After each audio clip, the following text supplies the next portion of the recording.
मन आज नाराज आहे म्हणून त्याला समजायला शब्द नाही. मन आज नाराज आहे म्हणून त्याला समजायला शब्द नाही. फक्त एवढंच म्हणाले मनाला, तू आहेस ना मग अजून काय कमी आहे. फक्त एवढंच म्हणाले मनाला, तू आहेस ना मग अजून काय कमी आहे.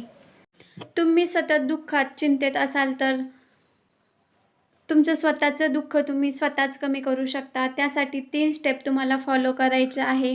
जे की पहिली स्टेप अशी आहे की स्वतःवर प्रेम करा. दुसरी स्टेप अशी आहे, मन शांत ठेवा आणि तिसरी स्वतःमध्ये बदल घडवा. ते कसं घडवायचं आहे?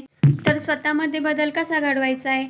तर कोणी तुम्हाला दुखावल्यामुळे तुमचं जर मन नाराज झालं असेल तर सर्वप्रथम त्यावर विचार करा की समोरचा तुम्हाला का बोलला. जर तुमची चुकी असेल तर त्यामध्ये दुरुस्ती करून त्याला सॉरी बोला आणि जर तुमची काहीही चुकी नसताना समोरचं जर तुम्हाला सतत रागवत असेल, चिडचिड करत असेल तर तुम्ही त्याला विसरून जा.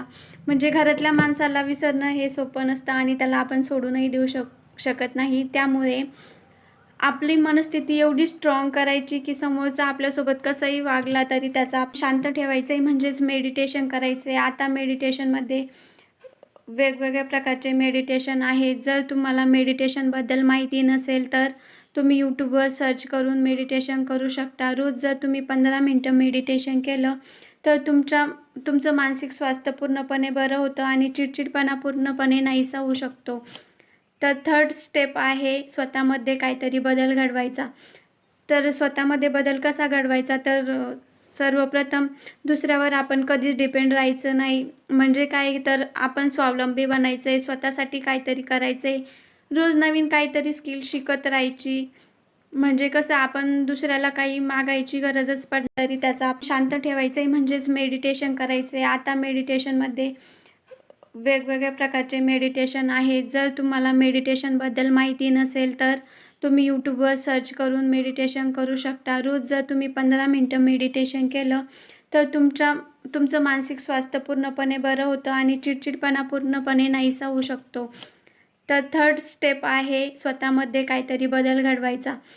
तर स्वतःमध्ये बदल कसा घडवायचा? तर सर्वप्रथम दुसऱ्यावर आपण कधीच डिपेंड राहायचं नाही. म्हणजे काय, तर आपण स्वावलंबी बनायचं आहे, स्वतःसाठी काहीतरी करायचं आहे.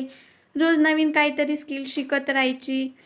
म्हणजे कसं, आपण दुसऱ्याला काही मागायची गरजच पडणार नाही. आपण जर दुसऱ्यावर राहायचं आहे, रोज नवीन काहीतरी स्किल शिकत राहायची. म्हणजे कसं, आपण दुसऱ्याला काही मागायची गरजच पडणार नाही. आपण जर दुसऱ्यावर अवलंबून असलो ना तर दुसरा सतत आपल्याला कमी लेखण्याचा प्रयत्न करत असतो. त्यामुळे आपण स्वावलंबी बनलं पाहिजे. तर या 3 स्टेप जर तुम्ही फॉलो केल्या तर तुमची चिंता पूर्णपणे बरी होऊ शकते. जर तुम्हाला सतत विचार येत असेल तर तुम्ही ते विचार कागदावर मांडायचे. आपल्याला हे असं का होतंय?